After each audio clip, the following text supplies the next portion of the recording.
No one executes more of its citizens than we do right here in Harris County. Consider, too, that Texas leads the nation in wrongful convictions.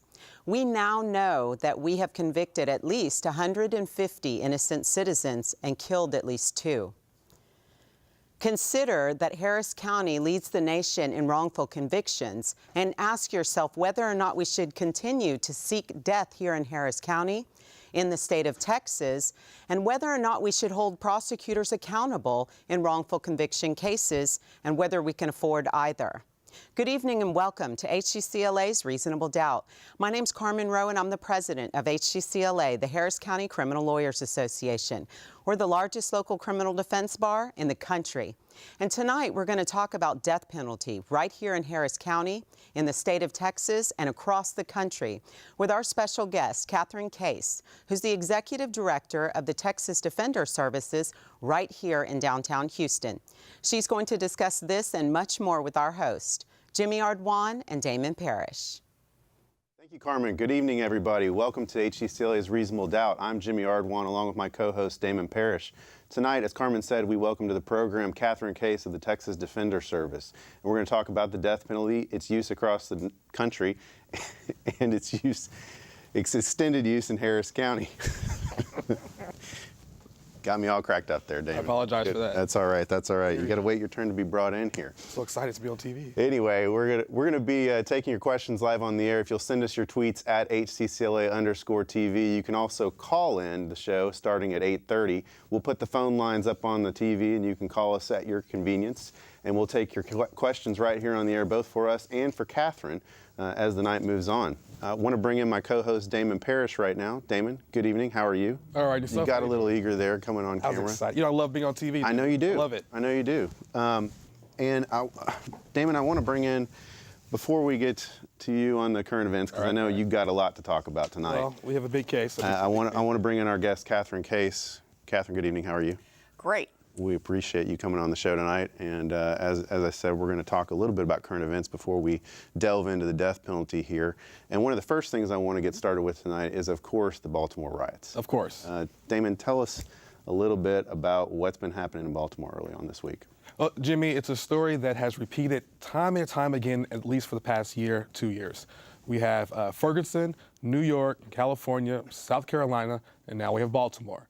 We have Freddie Gray, African-American man, taken into police custody, and somehow between the time of arrest and getting to the station, he spinal injury, now he's dead. People say that he was injured by the police during the arrest. The official report came out today, and they said he was injured in the van somehow by himself. Yeah, I saw that. Now, Right. There was something that said there was a bolt that may have matched some injury that got into his head. What? That just broke, I think, before I headed up here to the studio, so at least to me. I just saw it right now, Jimmy. You know, I played football, you play football. I think we're both tough men. We're from Texas. It's hard to injure yourself handcuffed to the point where you break your own spine, I would think. I used to do MMA training, jiu-jitsu, kickboxing, and I'm telling you, you can hurt yourself in a lot of ways, but I don't know if I can break my own spine. I think I might need help for that one.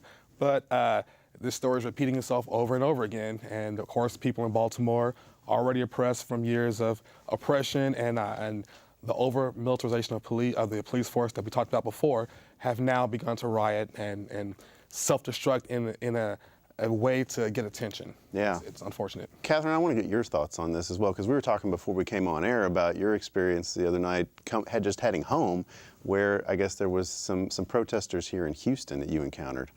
Well, Texas Defender Service is located in the 3rd Ward. Right. And so as I was leaving last night, I noticed that there was a police vehicle stationed at the end of Blodgett by with 288 in front of it. And the car got there about 6, and it had its lights on. And I thought, what's going on here? Because I couldn't see any disturbance on the street. Then when I got on 288 to go towards 610, I noticed that there were police cars at every intersection all the way up 610, and that there were 3 police vehicles in the median at 288 and Holly Hall. And I thought, this is really odd, this police presence. What's it doing here? And then I realized that there had been a protest, or not even really a protest. It was a bunch of concerned citizens that had come out in the 3rd Ward to say how disturbed they were about what happened in Baltimore, and to say that, Houston police need to be accountable for racial injustice in Houston, which of course is an enormous issue, and it's important. And, I don't live in the 3rd Ward. I live in a neighborhood that is much more white, and I just find it really hard to believe that if I and my neighbors got together to talk about an issue of public concern, that the Houston Police Department would be out on every corner with their police vehicles guarding against a potential riot. I mean, I just am very discomfited by the suggestion that presence implies that African Americans, when they get together to talk about issues of public concern, might riot in Houston. Right. And one of the questions that was posed that I saw earlier was, could a scenario like Baltimore or Ferguson, could that happen in Houston? I just want to get your opinion on it, because you've been here a while, you've seen it, as we all have. We've lived in this city a while. I mean, I'm not really sure that, I don't think we really know what could happen, because we haven't had something, in my opinion, here recently. That has caused kind of the furor where we see it ignite in social media as it has in the other cities. But do you think it could happen here? I mean, I would think that in Houston there is much more effort on the part of the leadership in the community, which is also much more racially mixed than Baltimore is, to really talk about criminal justice issues. There was a businessman, Gerald Smith, this past summer who wrote an opinion piece in the Chronicle saying, look, the business community and the Greater Houston Partnership and the local foundations need to get together to talk about criminal justice, because non-white children in this community are treated so differently within the system. And so there has been an effort to start that discussion, and then you have people like the Reverend Bill Lawson, Archbishop Fiorenza, Rabbi Karf, who have been coming together with Bishop Dixon to talk about these issues. So I think that the odds of a riot are actually low here, and I really think that if you want to guard against a riot, we all have to talk to each other, and we have to listen. And, you don't go in expecting that things are going to get out of hand if you treat people with humanity and with understanding. And I think it's incumbent on those who are in charge in Houston to assume that those who want to talk, by and large, are people of goodwill. And so, and it just concerns me when I see the show of force that suggests that people are not individuals of goodwill. Yeah. And Jimmy, I'm actually going to take a different side on that. I think it absolutely can happen in Houston.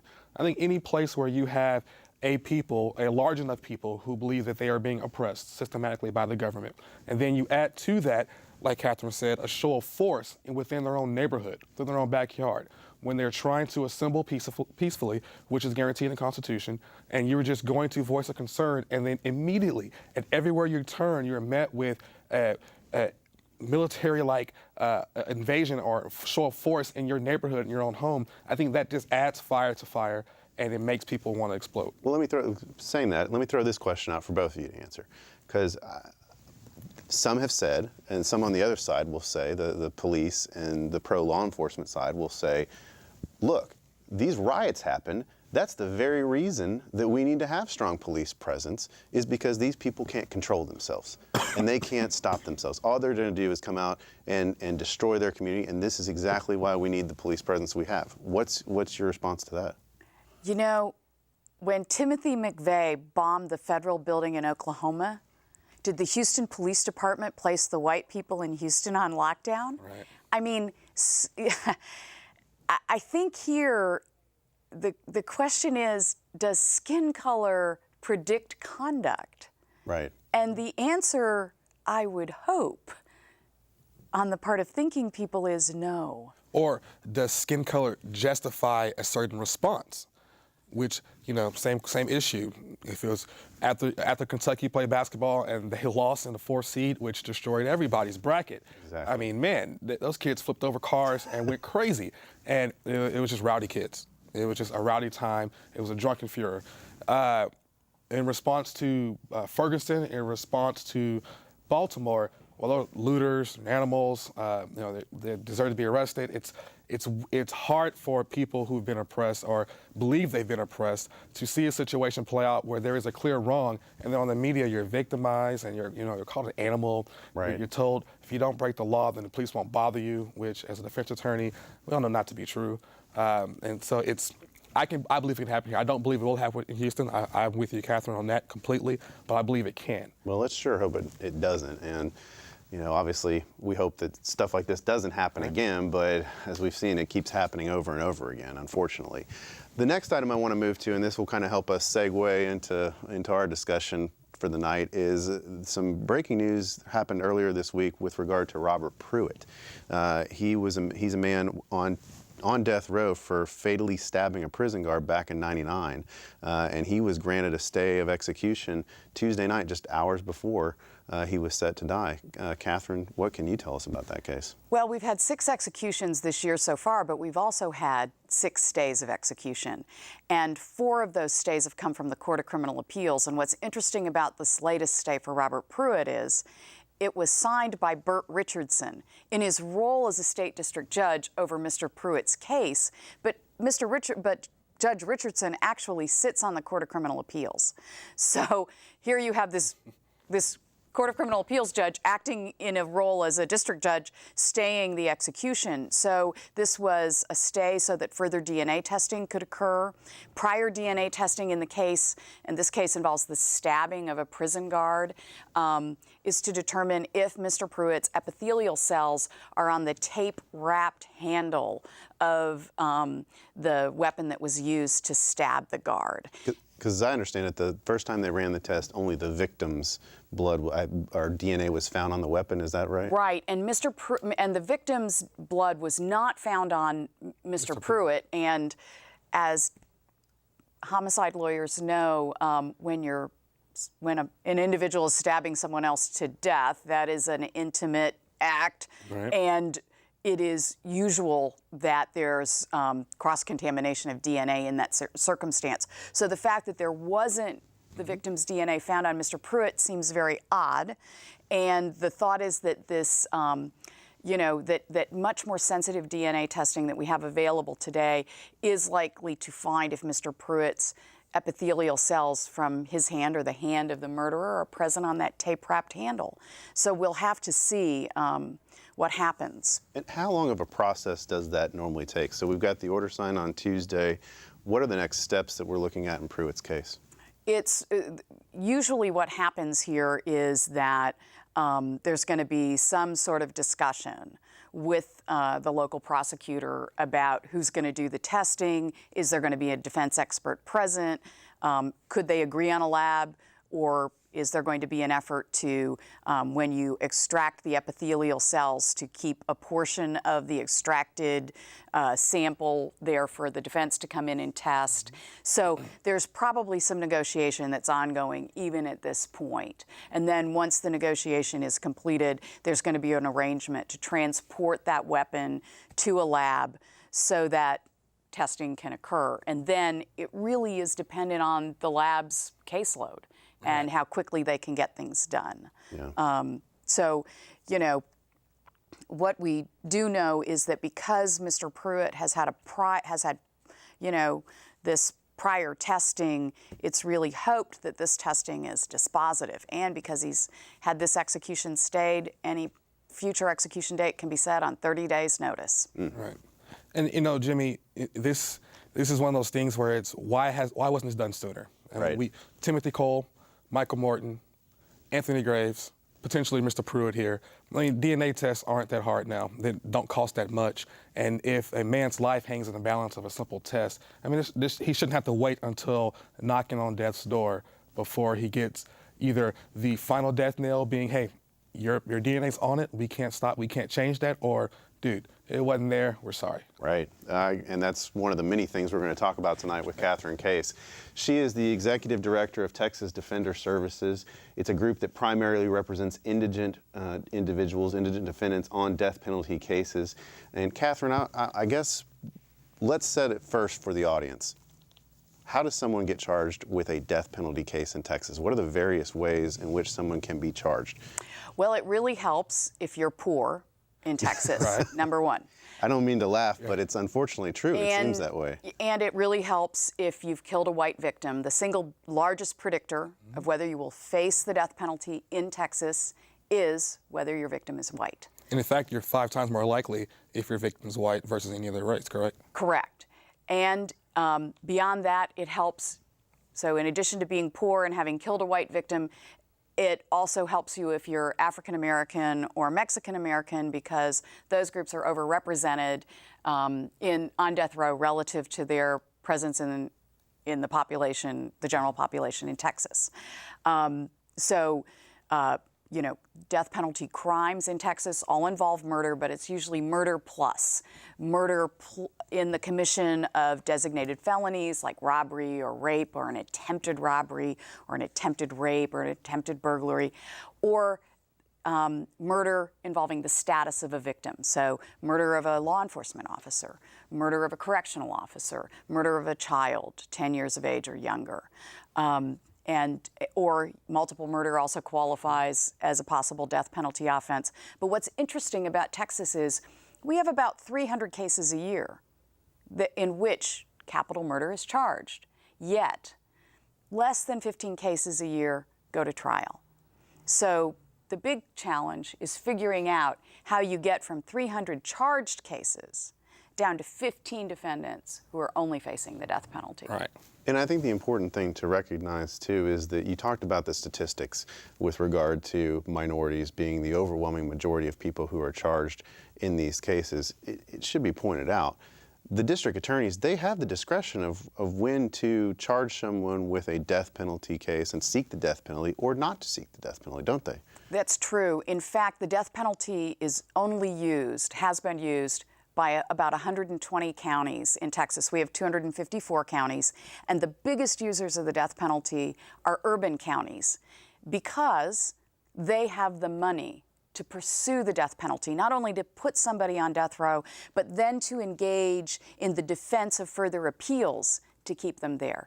And if you're in a rural county, you've probably got lots of agricultural exemptions. It's more important for your county commissioners to have a road grader than it is to have a guy on death row, particularly when we have life without parole, which effectively keeps people in prison for the rest of their lives. And if we make a mistake, we don't have to worry about resurrecting them after we've killed them.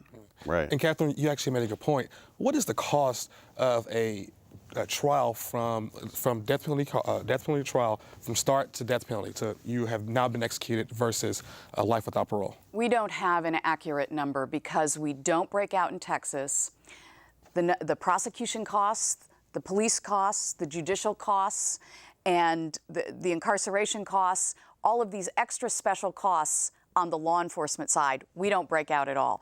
We know from a study by the Dallas Morning News back in the 1990s, they said it was about $2.4 million, and I think that in today's dollars that might raise it up into, more than $3 million, almost $4 million. But we know it's probably quadruple that at the very least because we have so many more costs that accrue to the system and that we have no effective way of breaking out. We would really need, a specialist in criminal justice who could do a regression analysis to really get us a firm number. But suffice it to say, it's a heck of a lot more expensive than locking people up for life. Right.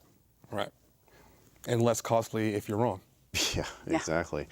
Kathryn, I want to talk about Harris County, not just because this show is put on by the Harris County Criminal Lawyers Association and because we are in Harris County, but because Harris County actually leads the nation, not just the state, the nation, in putting people on death row. This is true. We're the single largest user of the death penalty behind Texas. So we are, number 2 beyond many states. Right, and I think we had a graphic, we have a graphic to put up of the number of executions by state, and Texas far leads the rest of the country. I think since from 1976 to about till 2010, I think our graphic shows that Texas has, and here it is up right now, we have about Texas, and usually I will say come the second week in October, I usually want Texas to be this far ahead of Oklahoma because I am a UT alum, but this is not a situation where I'm real prideful to see this. We've got, over the course of about 40 years here, Texas is almost 5-1 ahead of the person in second place, as that is Oklahoma. Where do you have any idea where Harris County itself would fall on that? I don't have the latest numbers for Harris County, but we are. We've carried out at least a quarter, at least a quarter of all Texas executions have been cases from Harris County.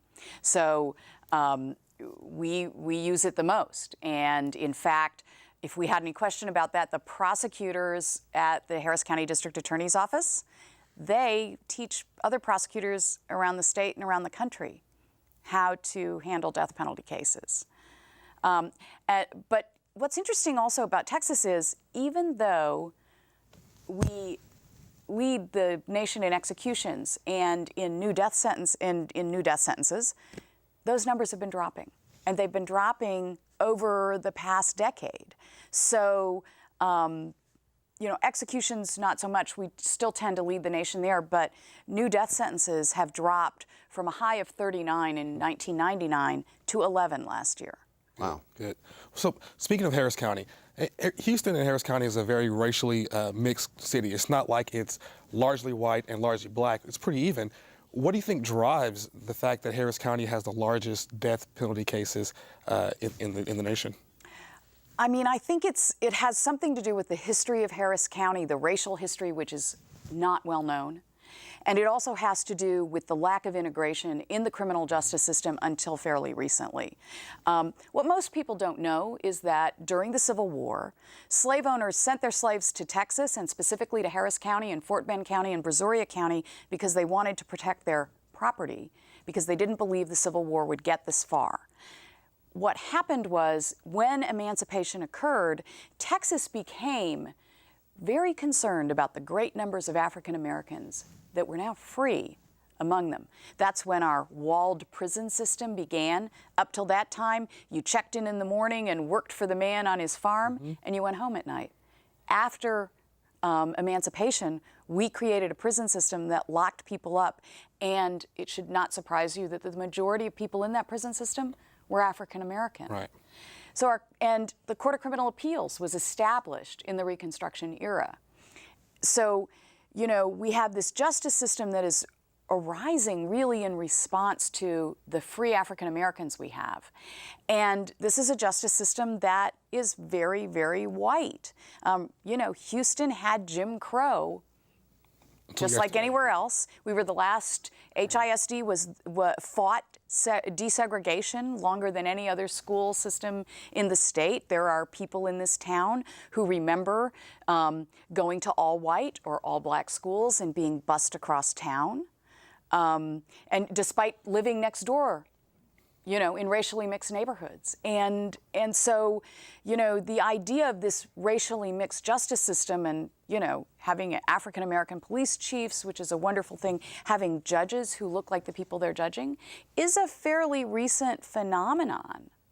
And not to give any credence to Chief McKellen, he was African-American, but he was probably the guy who put those people out there in Third Ward. So, I don't think just having an African-American police chief helps it out. I think your theory is correct, but I'm just not a big fan of HPD police chief. So. Well, the other thing is, though, that, we had Lee Brown, right. Before, and I am glad that he's staying in politics and he's there to talk about his experiences and bring perspective. So I think, presence is important because it allows you to have discussions. For example, the presence of Belinda Hill in the district attorney's office is important because it allows you to have discussions that are a lot harder if all of us in the room are white, Sure. I think. Or a lot easier depending on your agenda. Yeah. Yeah. We've got our first phone call of the night a little before the 8:30 hour, but we'll get to our lines. Hello, thank you for calling HCCLA Reasonable Doubt. Well, thank you very much for having me. I have a unique perspective on executions. I am Ray Hill. I'm the host of Execution Watch on KPFT. Hi, Ray. Thanks for joining us. Thanks for being on the show. Well, business has been good, and this has given me a little different perspective than anyone other than lawyers who actually defend and prosecute these guys and gals, but I get to actually interview them. And in interviewing them, I get insight into who they are, and a lot of them are pretty damaged people. We're spending an awful lot of money killing people that otherwise we wouldn't have spent any money on maintaining. And there are case after case where people absolutely didn't do it. I remember Attorney General some time ago having to go to George Bush and convince him that somebody they were about to kill couldn't have done it. But they're willing to accept their execution because they've been nobody all of their lives. This is an extremely expensive process in terms of emotions and it costs the state.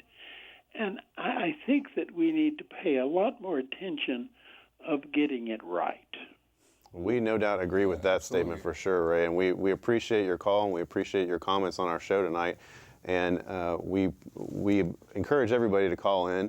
We'll flash the number up at the bottom of the screen. Also, send us your questions on Twitter at HCCLA_TV. Phone lines at the bottom of the screen right now, 713-807-1794. You can call in. We'll put you live on the air here with Kathryn Kase and answer your questions. Kathryn, one of the things that Ray brought up that I think is, he talks about the number of people that we've gotten it wrong on. And it's no surprise that given the statistics we saw earlier with 518 people put to death in the last 40 years, Texas leads the nation in exonerations as well.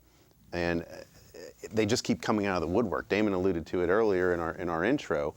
I mean, how many more are we going to have?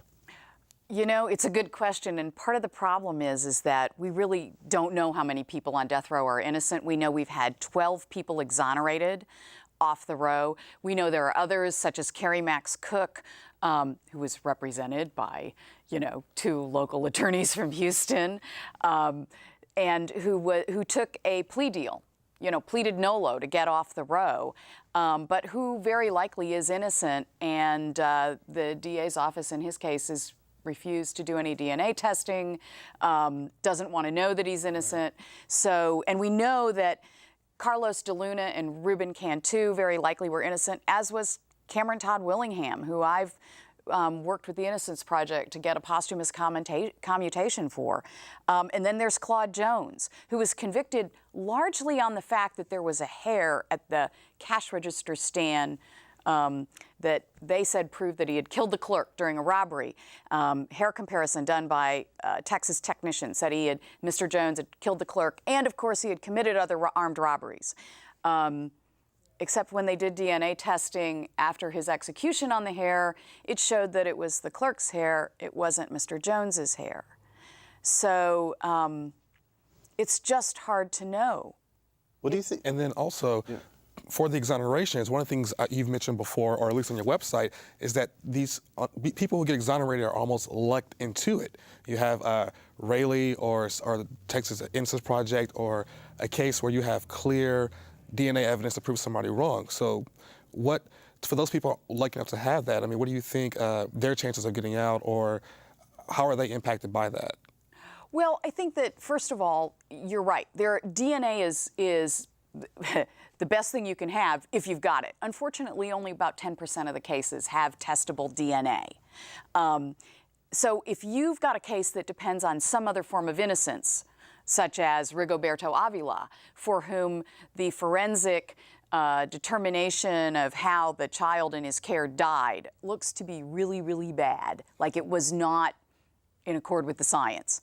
If you're depending on other things like the law coming to its senses about bad forensic science, that's highly dependent on the quality of your attorney and the resources he or she has.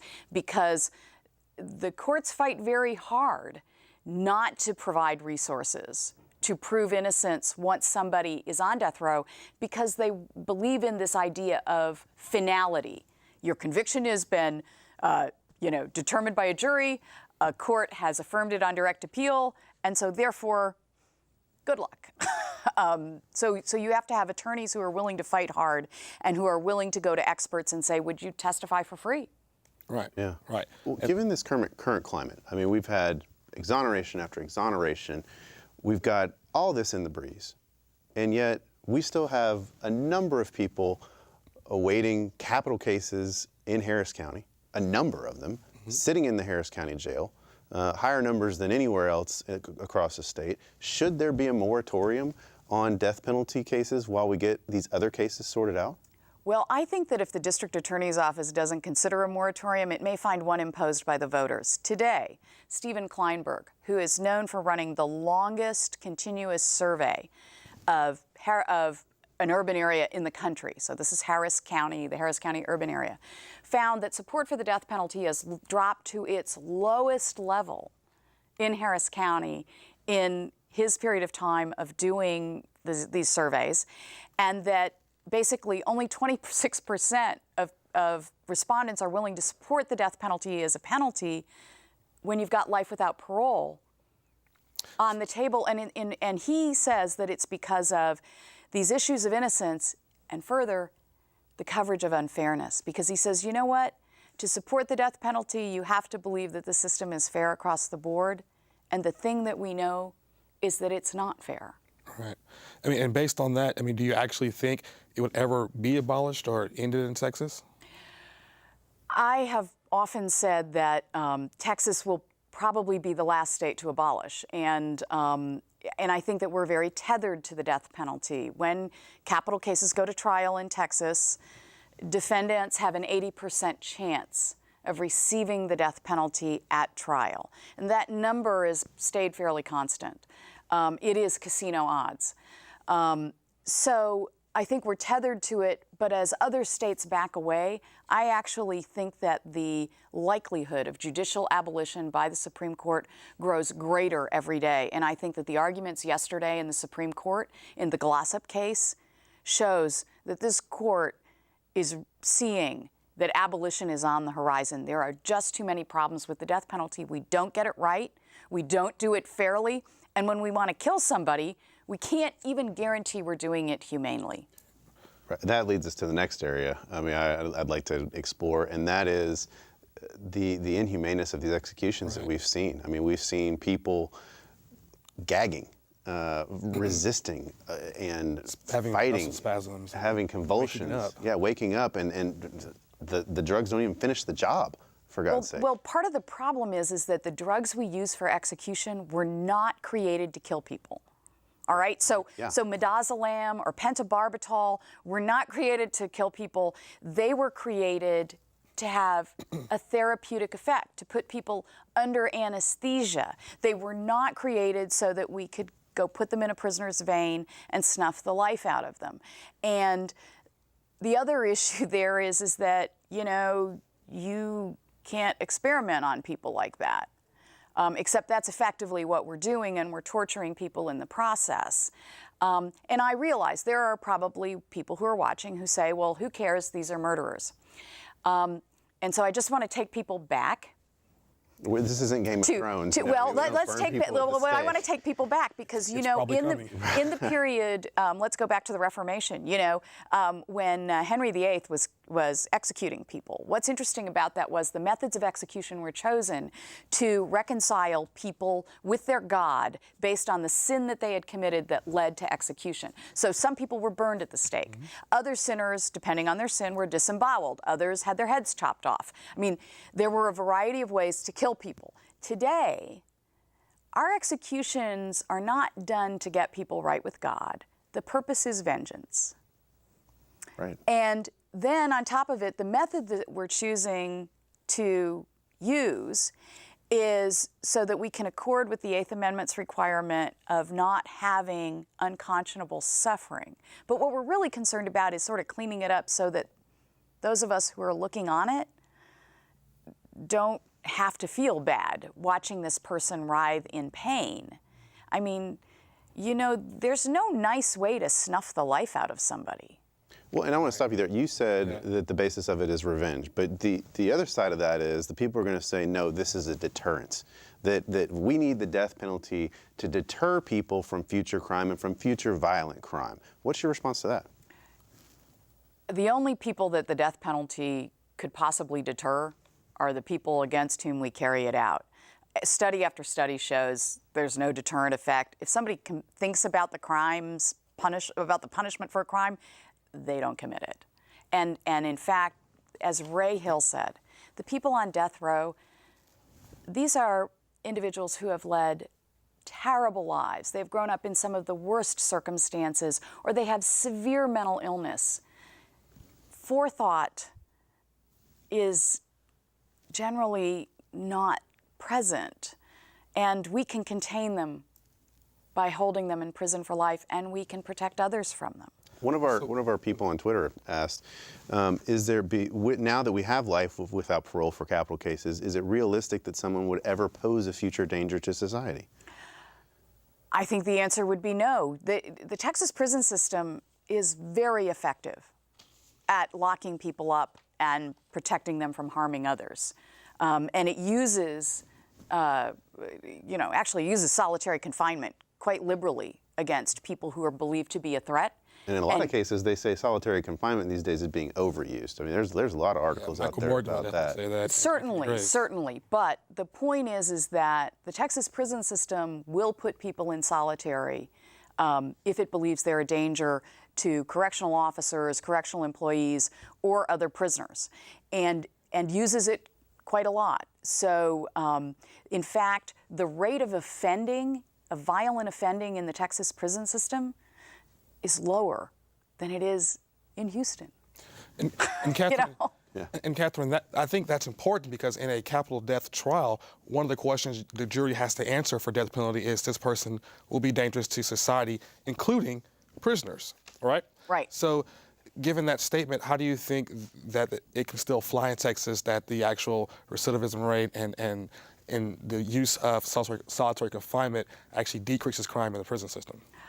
At one time, the Court of Criminal Appeals actually reviewed death sentences for whether there was enough evidence, sufficient evidence for a determination of future dangerousness. And it overturned death sentences, saying, no, we don't have enough evidence here. That has largely gone by the wayside. I don't know. The court has now changed. It appears to have more moderates on it. And I will be very interested to see whether it starts to review these determinations of future dangerousness, particularly in cases, for example, against children, because there are no children in prison. Right. Against selected victims who just aren't present in the prison system, or those circumstances aren't present. So, Damon, it's an interesting question, and I don't know where we're going to go from here. Certainly the issue deserves much more judicial scrutiny than it currently receives. Right. And you talk about the judicial scrutiny, and one of the things that I wanted to ask you about is Justice Scalia, because, God help him,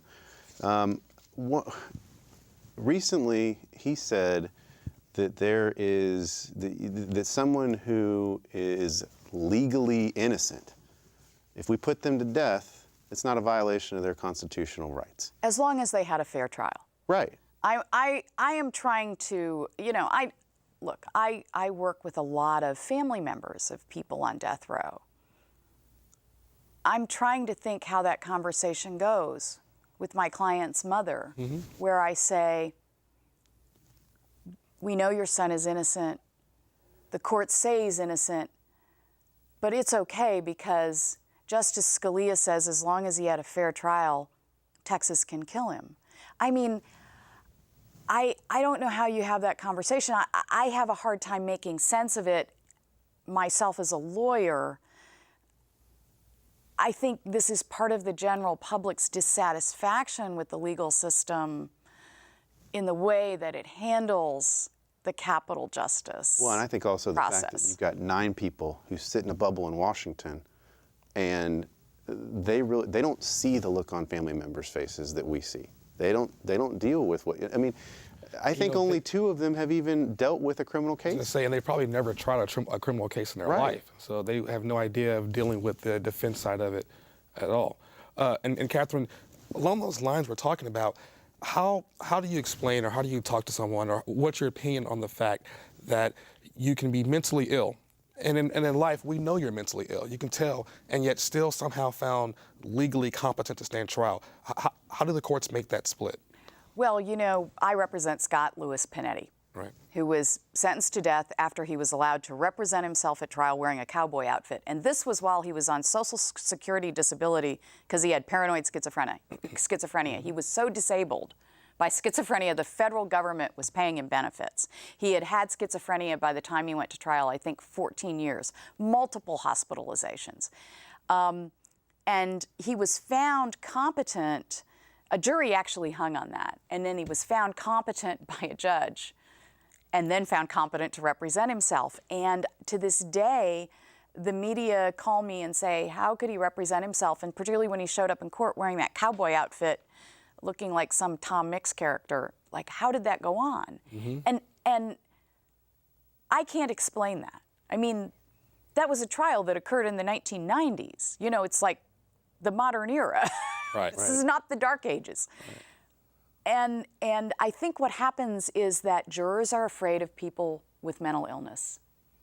And because in the criminal justice system, we cannot tell people what happens to defendants if they're found not guilty by reason of insanity, or what happens to people if they're found incompetent to stand trial. Jurors are afraid that these people who have committed a violent act will then be free to move about society. Nothing could be further from the truth. Right. Nothing. So the idea that you're legally competent to stand trial, it's really just kind of legal fiction? Yes. Yes. And still going on that same vein, with Panetti case and with other cases like that, how do you deal with that when you're at trial and you're just trying to prove your client is not there, and for whatever reason, how do you as a lawyer do you deal with that issue and trying to show to the judge and jury and everybody they're not competent?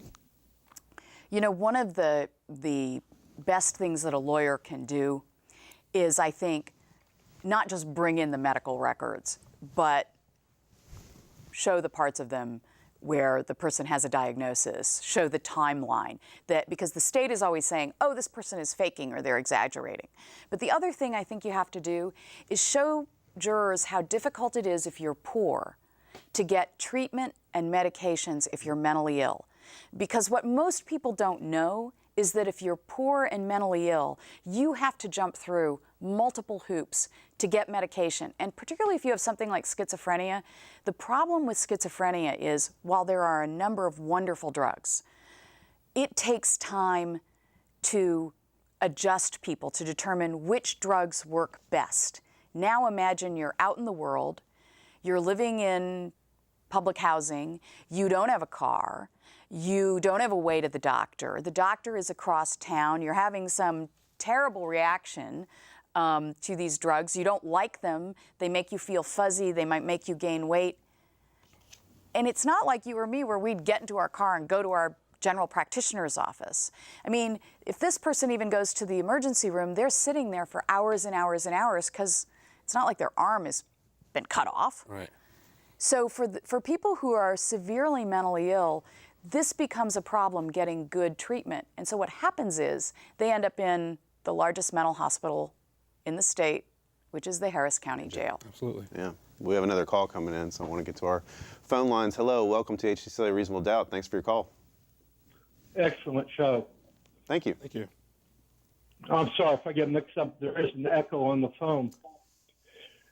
Do you ever use grand jury packets in these cases? And also, do you have any, I'll hang up on this, do you have any hope of anyone coming up with the right words to get through to legislatures on these rules of evidence? And thank you. Thank you. Okay, well, the grand jury packet question is really an interesting one.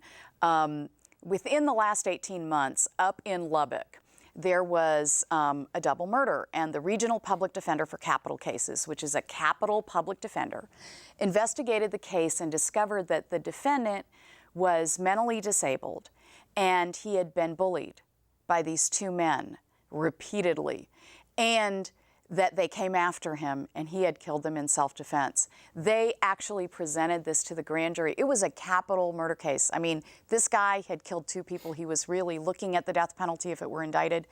The grand jury came back and no-billed him. Wow. So in answer to the caller's question, yes, you know, in the right case, a good grand jury practice can save lives. That's now, assuming you even get the opportunity to present to the grand jury. this is true. Now, the difference is, in Lubbock, the Regional Public Defender for Capital Cases is appointed upon arrest, you know, immediately. In other jurisdictions, sometimes these defendants don't get lawyers, appointed counsel, until fairly late in the process. Right. It's not supposed to happen that way, but if you're in a legal backwater, it might. And so you might not have, the lawyer might not have the opportunity to litigate in front of the grand jury. You know, you say legal backwater. I know in Fort Bend, I get appointed in cases, and there are people who don't get attorneys or don't know they're charged until after they've been indicted. You know, I've had plenty of clients who've called me up and I've got a felony offense. I look it up, or you were indicted yesterday in a crime that took place 2 years ago. So it's very easy to see how you can miss your opportunity to do a grand jury packet in places like that. And, you know, that's what's critically important is that one thing we do at Texas Defender Services, we work on indigent defense issues, and we are big supporters of the appointment of counsel as soon as that person is arrested. You know, they go to that first arraignment and they're supposed to have counsel, and that's true of everyone in the system. And we really have to advocate for that as lawyers, which I know that HCCLA does and which I'm enormously pleased with. But I want to get to the caller's second question, which is about the legislature. You know, the legislature is a very challenging place to work right now. Absolutely. You know, I think it's a really good question about the evidentiary issues. I'm not hearing at this time a great deal of openness to changing how we determine future dangerousness. But if there are any legislators listening, I'm all ears if you want to talk about it. I've got a car. I can go to Austin and talk to you. Well, I mean, you look at how long it took us to get the Michael Morton Act passed, just to say you're entitled to what you should get, and put it and codify it in a statute. So we're correct me if I'm wrong, but we're probably a long way off from getting any meaningful relief from the legislature on death penalty cases. But I got to say about the Michael Morton Act, which now I'm just going to humble brag. I helped negotiate in the legislature, and but you shouldn't have had to negotiate. Yeah, I know. That's the point. But we just put out a report on the first year of implementation. We and Texas Appleseed, and this is the cool thing about it. Now there are places where there's trouble, and we could probably all sit around and name some of them ourselves. But the other thing about it is it's largely working well, and we have offices that are taking this seriously, and lawyers are getting information, which. This is what it should be, because it's so much more expensive. And I say this as somebody who represents people post-conviction. It's so much more expensive to go back in and try to rescue them once they've been convicted. It's so much cheaper to prevent miscarriages of justice on the front end. Absolutely. So are you saying it's easier and better to do it right the first time? Oh, yes, yes. I always hate to have to say to a judge, how many times do you want to try this case, Your Honor? And if it works. You know, we have 2 questions on Twitter, and I'm going to combine them because I think they're one and the same, or same route. So the first one is can you waive your right to appeals to expedite your death sentence? And that the next question is, I just lost it. Oh, there you go. Is there a way for an express lane to the death chair? So basically, can somebody charged with an offense, plead guilty to capital death, get found guilty, and then waive appeals and be executed within a year or so? In Texas, I would be very surprised if there would be any court that would allow anyone to plead guilty and get the death penalty. I mean, theoretically it's possible, but I think that judges are very concerned. They would make that happen before a jury. They would they would want the insulation of jury findings. You cannot waive your first appeal. If you try to, the Court of Criminal Appeals actually has procedures in place to review the trial record. You can waive your post-conviction proceedings, and we see very depressed prisoners doing that. You know, death row is an onerous place to be. It's 22-hour-a-day lockdown. And as Anthony Graves has so eloquently stated, there are men who go crazy there. But, you know there's no TV on death row, but I know that there are families who watch the show. And I would say, I think it's very, very important not to waive your appeals and to work with counsel and to really fight against the dying of the light, as Dylan Thomas would say. So I want to encourage people to continue that fight, because I do believe that we can achieve a measure of justice, and we can't achieve it if we give up. One more thing I want to get your thoughts on. One more topic I want to get your thoughts on, and that is the recent revelation about the FBI's hair samples, a lot of which were used to put individuals to death. We haven't really talked about the federal side, but the federal government, they also have the death penalty. Right. It's been used many times. I'm not sure that the United States government might be in line with Texas in terms of the elimination of the death penalty. But I want to get your thoughts on just the egregiousness of what many in the law enforcement field hold out as the gold standard, the Federal Bureau of Investigation. And here we found out that over the last 25 years, they've been manufacturing hair sample evidence and convicting people and putting people to death for it. Well, and I just want to say that, part of the problem with what has happened with this hair evidence is, first of all, we have people who basically are looking at hair under magnification and saying, well, that looks like it matches this other piece. Anybody who's got a number of cats and dogs in their house and a shedding problem knows that sometimes it's pretty hard to tell the difference between your own hair and the fur. Unless, of course, you have, a cat in a very odd color. I had an orange cat for the longest time, and my husband and I sometimes would be like, whose hair is this? But beyond that, there were judges who were allowing these FBI guys to come in and testify way beyond their area of expertise. And we're not acting as gatekeepers of the scientific evidence. That really disturbs me. But there's been a fair amount of legal scholarship showing that when a prosecutor wants to get in a funky scientific theory, judges allow it. But when the defense wants to get in scientific evidence, all of a sudden, all of the protections against that are brought to bear. And so it does bother me, but we've known since the Oklahoma City bombing trials, thanks to Frederick Whitehurst, who used to work at the FBI lab, that these guys had been engaging in testimony that was not supported by science. So I'm wondering why it's taken us so long to come to this realization that, there's a problem here.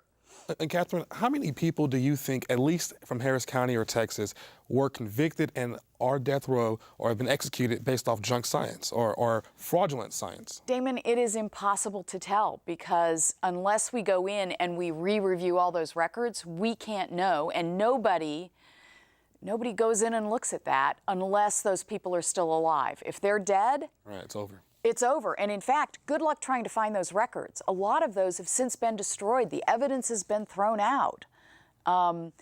This is a system that buries the innocent. Absolutely. And just sweeps away all the problems. It just never happen. So, and I wanted to bring something back, Kathryn. We talk about these cases, and in my mind, I think, man, that happened years ago. And so certainly not today will we have wrongful convictions. But is that a true statement, or do you think still today it's possible and still happening? Yes, I think we have two areas that the criminal justice system has not effectively addressed. And the first is eyewitness identification evidence. We need to do much more reform there. Eyewitness identification, we all want to believe what people say they've seen. Right. But we know frequently when there's a weapon or they're highly emotionally aroused, and that happens during crime, they're not accurate in remembering. The other area that is really problematic are confessions. And again, we want to believe that people wouldn't falsely confess. We all say, well, I would never falsely confess. You know, Galileo told the church that the sun revolved around the earth, even though objectively as a scientist, he knew that wasn't true. And the reason he said that was because he was afraid that the church was going to kill him, that the Inquisition was going to kill him. It took the church 400 years to apologize. I really hope it doesn't take us 400 years to reform eyewitness identification and confession evidence. What do you think should be the punishment for prosecutors if they, in these situations where, you know, we've seen what happened to Ken Anderson, but is that enough? I mean, did that go far enough? We've had some previous guests on who have said just the fact that he even got charged is monumentous enough. But I don't know, I kind of feel like it's kind of a letdown that Right. it didn't go far enough. How do you feel about that? You know, my job is dealing with punishment. So to me, the issue is not what the punishment should be for prosecutorial misconduct.